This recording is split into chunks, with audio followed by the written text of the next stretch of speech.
제가 부동산 때문에 진짜 인생 망할 뻔했거든요.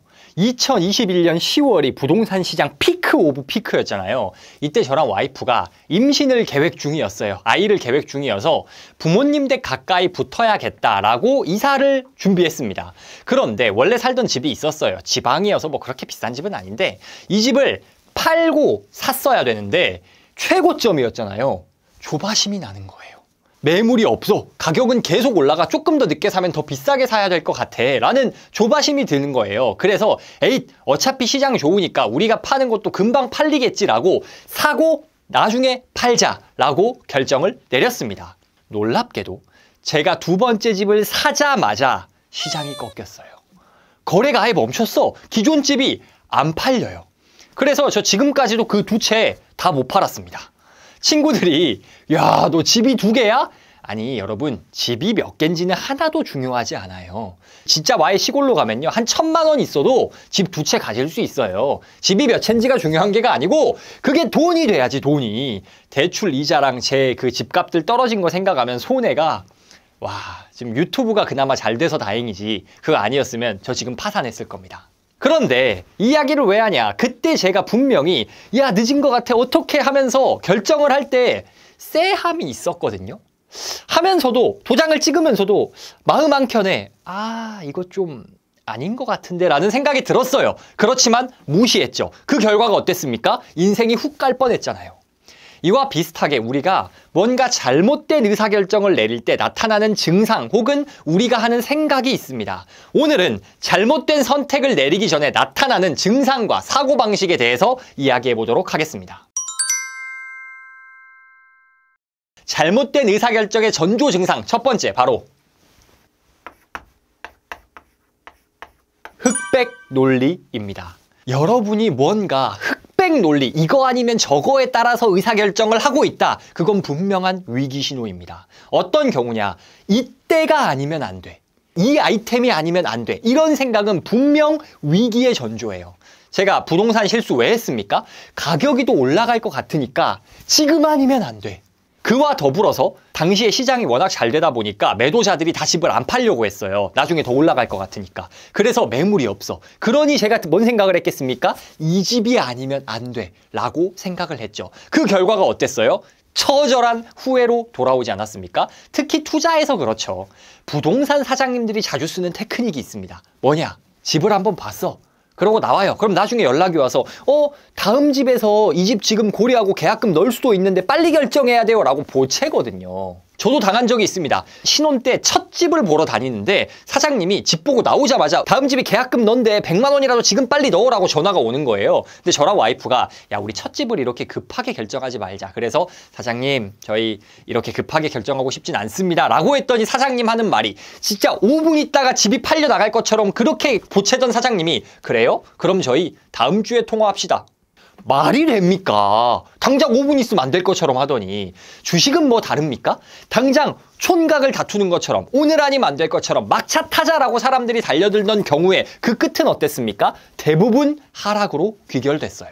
사업도 마찬가지입니다. 여러분 막 그 돈 된다고 광고하고 얼마 수익 보장 이런 프랜차이즈 창업들이 굉장히 많이 있잖아요. 그런 광고를 보다 보면 내가 그거 안 하면 부자가 될 수 없을 것 같고 지금 막 우후죽순으로 막 생겨나니까 우와 진짜 잘 되는구나. 조금이라도 빨리 들어가야겠다. 그런 조바심이 나지 않습니까? 그런데 그렇게 우후죽순처럼 늘어났던 프랜차이즈 중에 지금도 생존해서 잘 되고 있는 데가 얼마나 있습니까?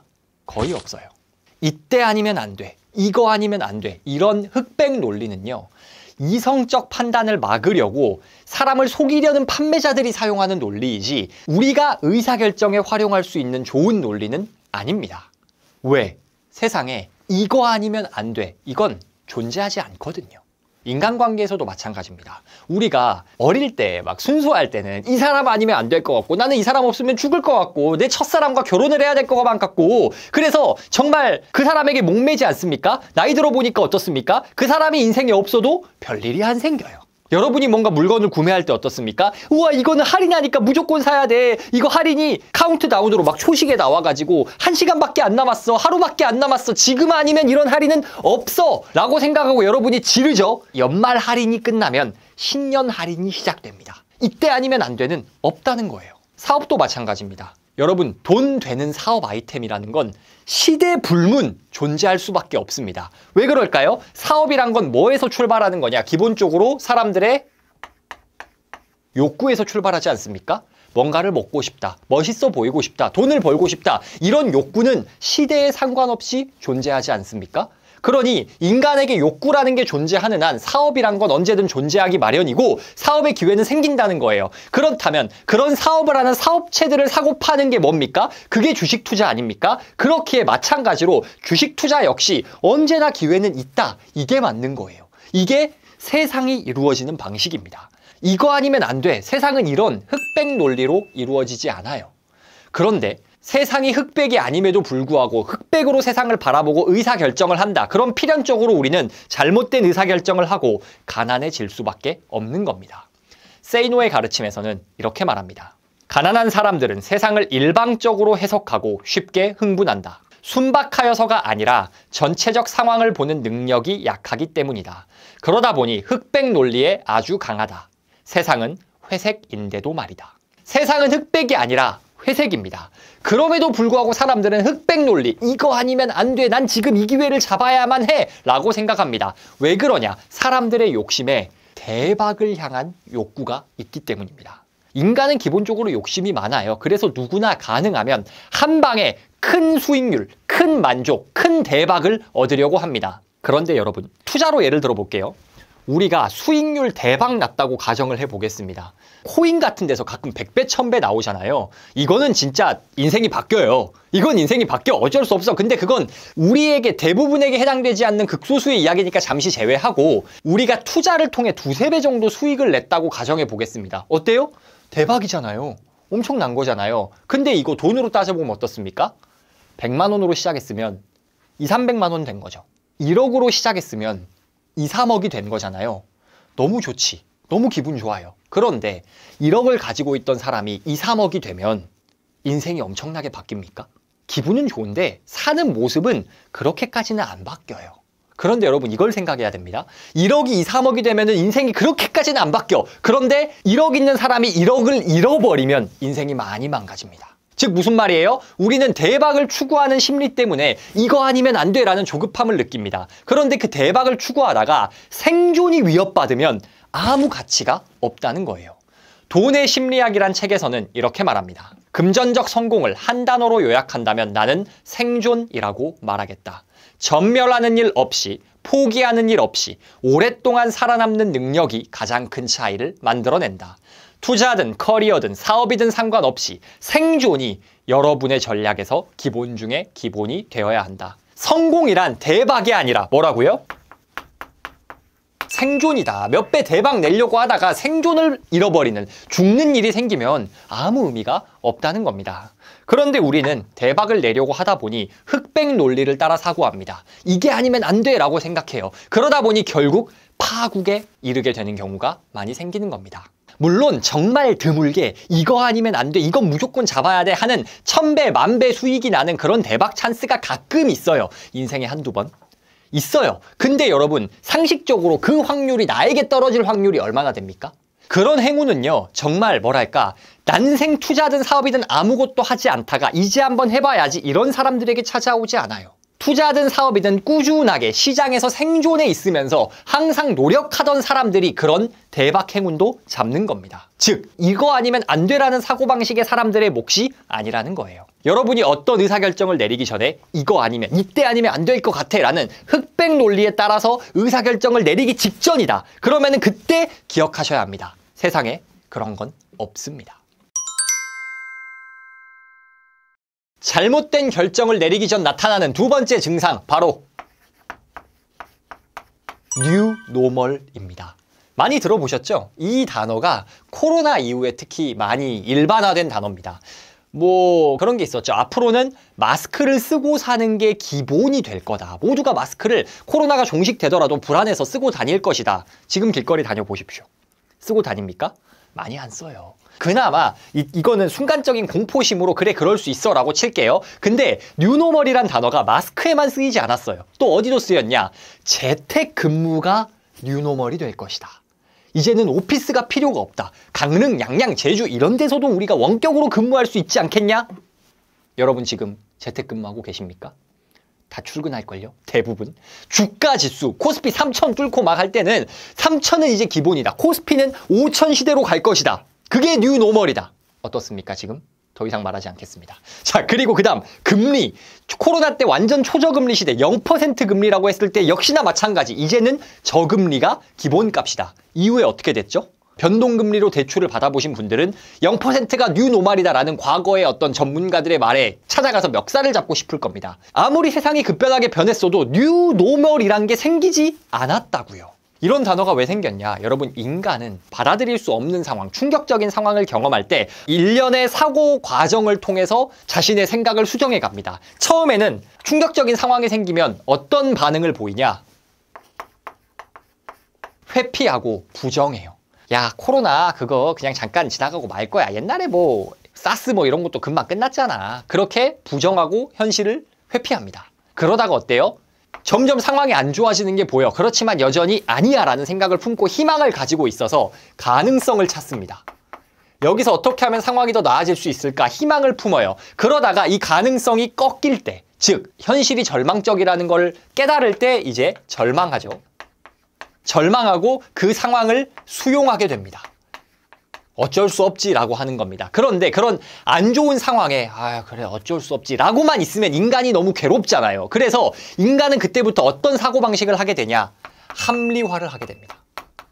다른 모든 때 마찬가지예요. 예를 들어서 내가 좀 사업이 망했어. 그럼 처음에는 회피하고 부정하려고 해요. 아니야, 나는 지금 망하고 있을 리가 없어. 잠시 힘든 것뿐이지 다시 잘 될 거야. 그런 식으로 회피하고 부정하다가 가능성을 꿈꿔요. 잘 될 거야. 좋아, 내가 신사업을 시도하면 이게 잘 될 거야 생각해요. 그러다가 절망하고 수용합니다. 어쩔 수 없구나. 그런데 그 다음에 나타나는 게 뭐예요? 내가 잘못된 건 나 때문이 아니야. 내 잘못이 아니고 상황이 어땠기 때문에, 직원이 어땠기 때문에, 이런 합리화로 갑니다. 물론 여기서 훌륭하신 분들은 수용 이후에 긍정적인 심리 기제로 스스로 바꿔가시는 분들도 있지만 인간이 기본적으로 좀 부정적으로 빠질 때는 이렇게 돼요. 왜냐? 이렇게 합리화를 해야 내 자아가 다치지 않으니까. 방어 기제인 겁니다. 그런데 이 과정에서 합리화를 하다 보니까 나오는 단어가 뭐라고요? 뉴노멀. 여러분, 인간은 자기를 속일 줄 아는 존재입니다. 스스로의 생각을 완전히 바꿔버리고 합리화해서 상황상 A라는 사실을 믿어야만 해. 그러면 그 A가 진실이 아닐지라도 믿어버릴 수 있는 존재예요. 사실은 그 생각이 어리석음의 총체라고 할지라도 내가 스스로 어리석다라고 생각을 하지 않습니다. 오히려 뭐라고 생각하냐? 나는 지금 상황을 굉장히 객관적으로 보고 있으며 객관적인 시선에서 보건대 이제 세상은 바뀌었어. 이게 뉴 노멀이야 라는 합리화를 하는 거죠. 그런데 여러분, 불변의 법칙이란 책에서는 이렇게 말합니다. 스스로 객관적이라고 생각하는 사람은 자신을 기만하고 있는 것이다. 여러분, 세상에 100% 객관적인 사람은 없어요. 제가 정말 시선이 객관적이거든요. 객관적으로 보니까 님은 이렇습니다 라고 말하면 둘 중 하나예요. 1번 바보거나 2번 사기꾼입니다. 정말 훌륭하신 분들은요, 자신이 객관적일 수가 없다라는 것을 인정해요. 자기의 주관은 가지고 있지만 그것을 객관으로 포장하지 않고 나는 이렇게 생각하는데 너는 어떻게 생각해? 이런 식으로 다양한 의견을 들음으로써 정말로 객관적이 되기 위해서 노력을 하지 자기가 항상 객관적이다라고 말하지 않습니다. 왜 그러는 걸까요? 객관적이라고 생각하는 순간 생각의 틀이 굳어버려요. 생각을 바꿀 필요가 있습니까? 내가 맞는데? 그러니 유연성을 잃어버리게 되는 거죠. 제 영상도 여러분, 제가 말하는 게 무조건 답이다라고 절대 생각하지 마세요. 저는 절대 답을 줄 수 있는 객관적인 사람이 아닙니다. 제 영상의 취지는 뭐냐? 책에 있는 내용들과 그를 통해 얻은 인사이트를 여러분에게 던져줌으로써 평상시에 여러분이 생각하지 못했을 만한 생각의 거리를 던져주기 위해서 하는 것이지 이게 맞아라는 객관적인 정보를 제공하는 것이 아닙니다. 어쨌든 핵심은 무엇이냐? 인간은 자신에게 불리한 상황, 충격적인 상황이 닥쳤을 때 합리화를 하기 위해 뉴노멀이란 단어를 만들어냅니다. 새로운 논리를 만들어내요. 그리고 그 만들어낼 때의 심리적인 상태가 어떻다? 나는 객관적이다라고 생각을 하는데 그런 건 없다. 세상에 객관적인 사람은 없습니다. 그러니 여러분이 의사결정을 내릴 때 지금은 세상이 달라졌어. 세상이 달라졌는데 너 뭔 소리야. 너 지금 상황을 객관적으로 못 보고 있구나. 이렇게 자기 유리한 대로 세상의 노멀을 여러분이 정의하고 있다? 그건 초록불이 아니라 빨간불입니다. 멈춰야 되는 신호예요. 뉴노멀, 새로운 정상이란 것은 생각보다 쉽게 생겨나지 않습니다. 불변의 법칙에선 이렇게 말합니다. 어느 시대건 현자들은 항상 같은 말을 하고 어리석은 대다수 사람들은 하나같이 그 반대로 행동한다. 잘못된 의사결정의 세 번째 전조 증상, 바로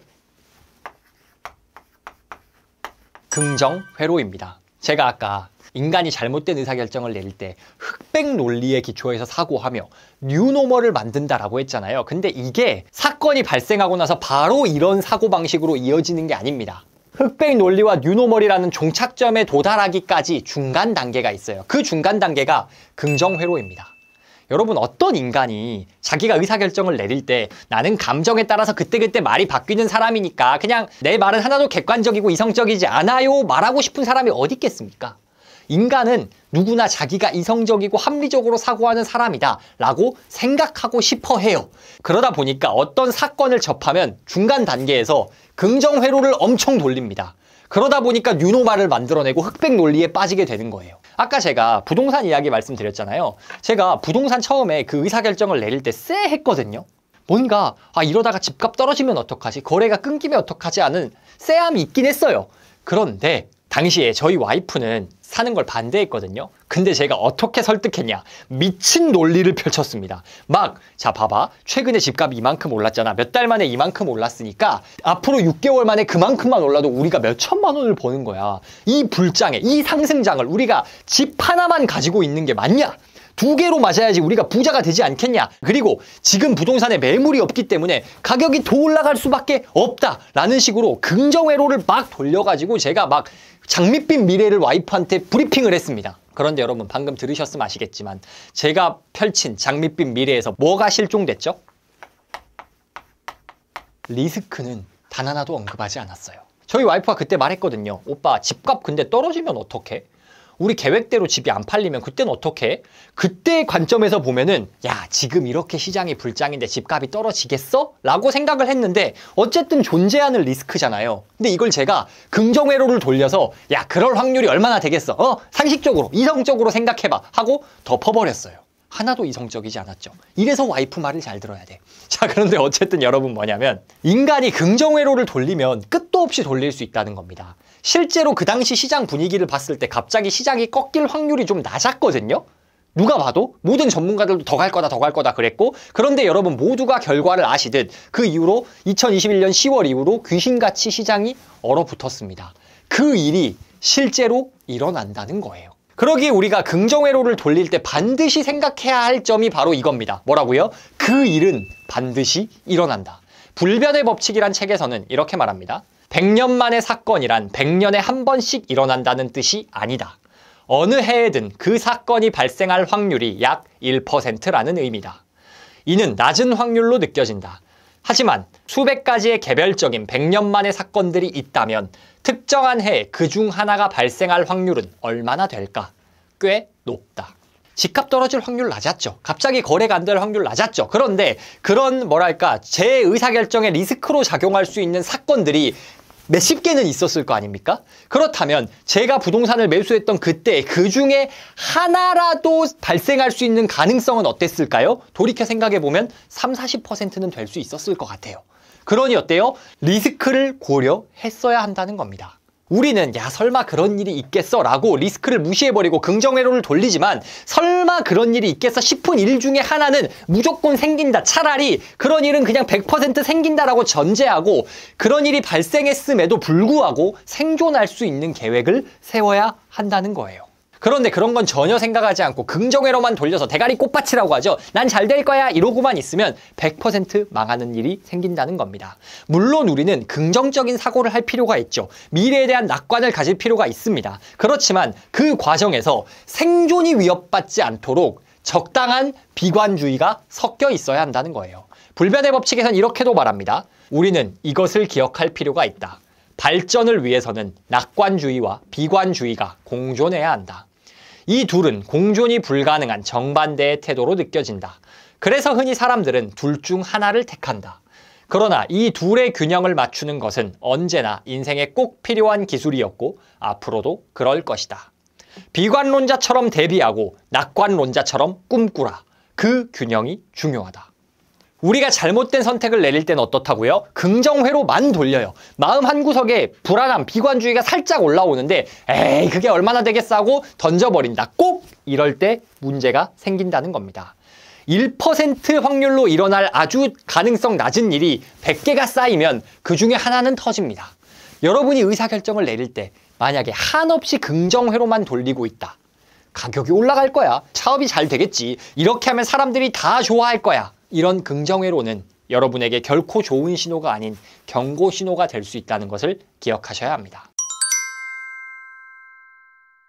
오늘은 결코 무시하면 안 되는 인생 망하기 전, 잘못된 의사결정을 내리기 전 나타나는 사고방식에 대해 이야기해봤습니다. 첫 번째, 흑백 논리. 이거 아니면 안 돼. 이때 아니면 안 돼. 세상에 그런 건 없다. 세상과 다른 관점으로 생각하고 결정을 내리니 잘 될 수가 없다. 두 번째, 뉴노멀.